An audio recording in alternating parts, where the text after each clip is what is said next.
Hello everybody. So today I will talk about statistics. The topic today is about median.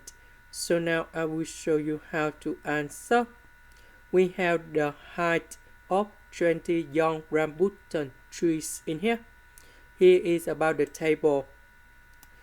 Now if we want to find about the median, we need to arrange the data from the lowest to the highest.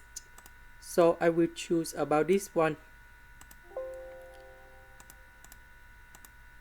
And we see that we arrange the data in here.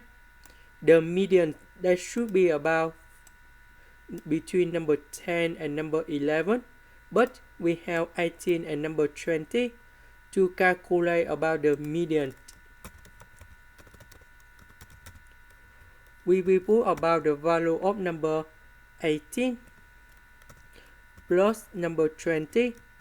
We divide by 2 in the average. And we see that the median is about 19. And this is the final answer. This is the end. Thank you for watching.